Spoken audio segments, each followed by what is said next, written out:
9 in this session, a possible 10 in the second and deciding session as the players pose for some photographs. Peggy Lee is our referee for the final. And be careful with that vase, Peggy.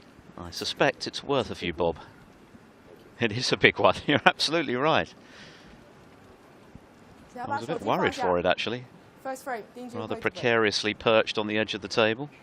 Anyway, here we go. What a match we could have on our hands. Rematch from Shanghai. Ding winning pretty comfortably, actually, in that final 10-6. But the way Selby played yesterday, Mike, was outstanding against Stuart Bingham. He was. Of course, it's a rematch of the World Final as well. But at the end of the day, you know, Selby played so well against Bingham yesterday. Those 4 frames, straight 4 frames in the second session to win 9-3 was outstanding. But we know that Ding's been playing, I've just mentioned that Ding's been playing well all week. He should have been out first round. That was exactly what happened in Shanghai. He should have been out first round there, went on to win it. Could history repeat itself here today? But I think we're, you know, both playing that well. I think it's going to be an outstanding final between these two if they really turn it on. Hope so. Yes, it was Mitchell Mann, wasn't it, that very nearly ousted Ding. Yeah, 5-2 up he was. Couldn't get over the line. And it's so surprising. I mean, we've seen it before, Phil, haven't we, when a player is like just about out in the opening round and then go on to win the title. We've seen it so many times before, especially probably the World Championship, as Mark just missed at the edge of the red there. Yes, the year that Selby won the first of his 2 world titles.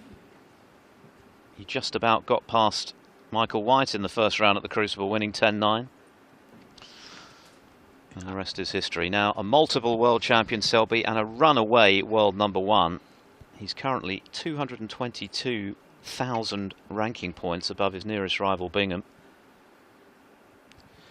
Yeah, just I suppose the little point, and let's not forget that Junhui had a day off between the semi-final and the final. But I mean, Mark disposed of Stuart Bingham pretty quickly yesterday in the second session, and I don't think it took that much out of him, to be honest. No disrespect to Stuart, because like we said, Mark was just too good, and Stuart put his hand up and shook his hand and said, well played, mate. And Stuart's done it to other people before as well, so I think he's rested well overnight. But of course his first session of 2 is mightily important. You know, you can really do some damage. Yes, both semi-finals were surprisingly one-sided. In the case of Selby Bingham, it was simply that Selby was so good. I think Judd Trump was running on empty after what's been a very busy few weeks for him, and he said afterwards, having been beaten by Ding 9-4, that he was just too tired and couldn't concentrate.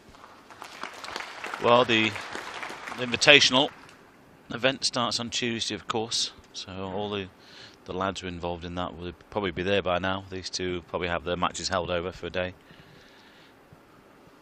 I think I've been told it's about a 3-hour flight, something like that.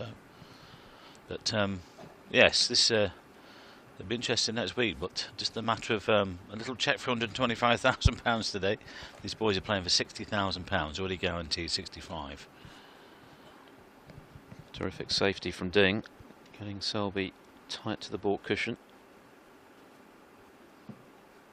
Selby lost the first 2 frames of his semi-final with Stuart Bingham and only potted 1 ball.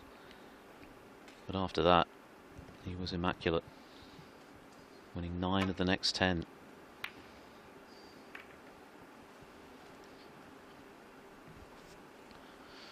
Well, not quite enough pace, and he might have left this red on here for Ding Junhui, the one that's nearest the corner pocket. Just cut this one back in with medium pace, and probably missed the pack.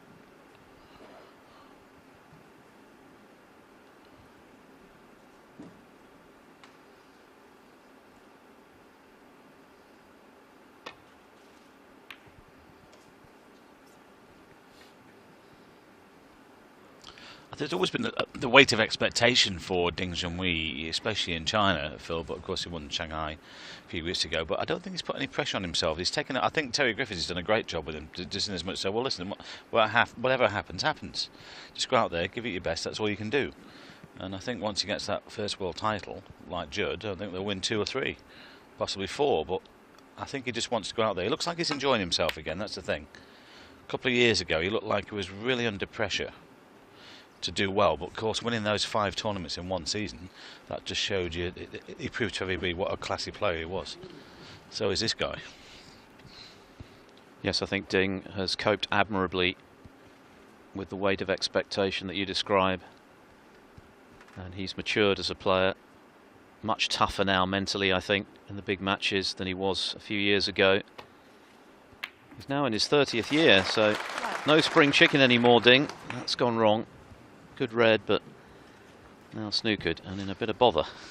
Yeah, well, I think it's might have to be the spider, green or brown. Come off top and right-hand cushion. The one tournament where he has underachieved is undoubtedly the World Championship, but he put that right earlier this year with his run to his first ever final at the Crucible, and I think that will stand him in good stead in the years ahead. Mark Selby, 7. He's failed to hit the black. Yeah, I don't understand why he's played that. I don't know if it's his fault, he's not leaving anything on, but now there is something on for Mark. Why didn't he play away from one of the ball colours? And at least he's got 2 attempts. Well, he's got as many as he wants because he was snooking on all the colours. That's the red I was thinking about.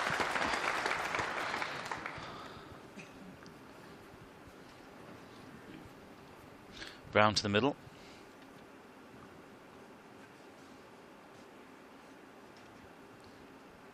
Selby, like Ding, chasing his 2nd ranking title of the new season, having won the Paul Hunter Classic for his 8th ranking trophy.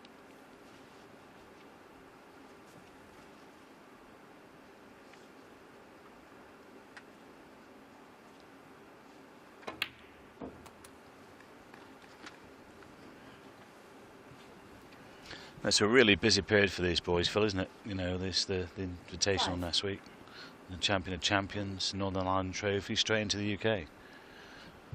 Yes, a huge amount of snooker to get through between now and the end of the year.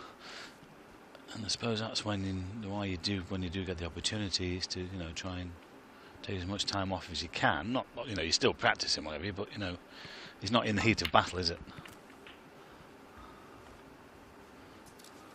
I think that's going to be the challenge increasingly for the top players going forward, the 13. ability to be able to peak for these big events, because there are so many of them now.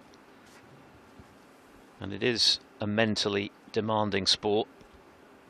We've already alluded to the fact that Judd Trump looked 14. pretty much spent in his semi-final against Ding, and it's going to be tough for these players to remain at the top of their game throughout the season now, because there is so much snooker to be played. Yeah, Ronnie looked tight when he was in Manchester. You know, he's been doing a lot of work and off the table stuff, you know, with the private stuff going on as well as the normal stuff on the circuit. 19. He's not quite at the top of his game yet, but he's getting there. There's a measured improvement in his game over the last few months.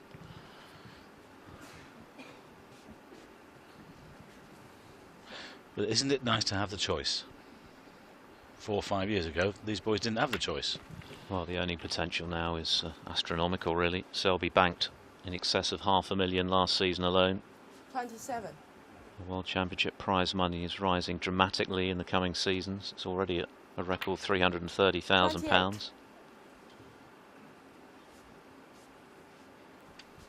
Little cannon on the left-hand red here to hold for another one.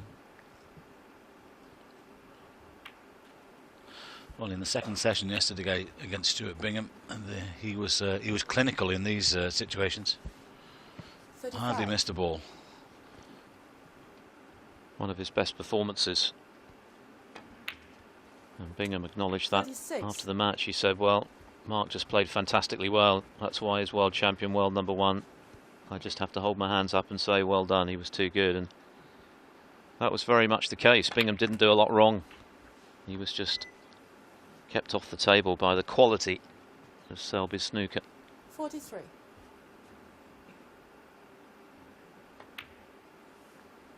44.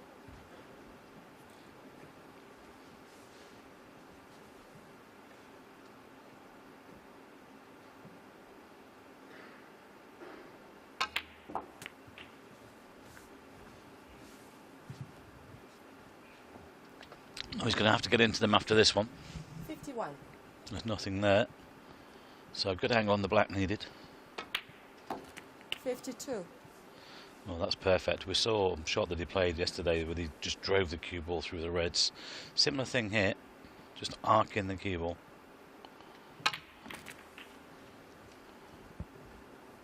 Could have been better. Still has the red to the yellow pocket, but it's hampered. 75 remaining. So a red and a colour of high value could be enough for Selby, but this takes some potting. Yeah, and it's going away from the high values, and the pink's safe, but he's going to need a couple of reds. I think it's a safety. I don't think he's trying to cut this back in, it's a bit thin. Oh, he is. Well, that's amazing. Unbelievable. 60. Where's he found that one from? That was off the compass. Fabulous pot. Indicative of the confidence he's feeling at the moment. He's right behind the blue as well. Unbelievable. And with an open red. Well, I didn't think that was on there, Phil. Well, that 65. was a terrific pot, and this to make sure of the opening frame. 66. It's a pretty impressive start from Selby. All of this, of course, the result of Ding's failure, having snookered himself on a colour from his long red to hit the black. Yeah, and again, I don't know why he went for the black. I can understand if he hits it, you know, he shouldn't leave anything on, but it went through the gap, left a red. You know, I thought he would have taken the cue ball away from the reds. But anyway, that's history now. It's going to be 1-0 to the Englishman 73. in this best of 19 final here, which I think is going to be 74. a terrific day for all.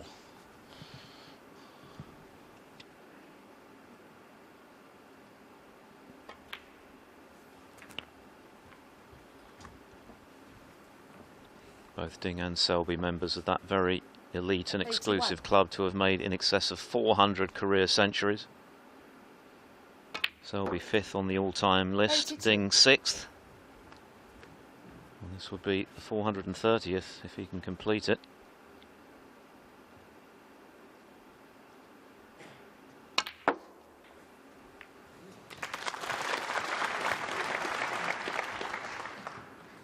'87.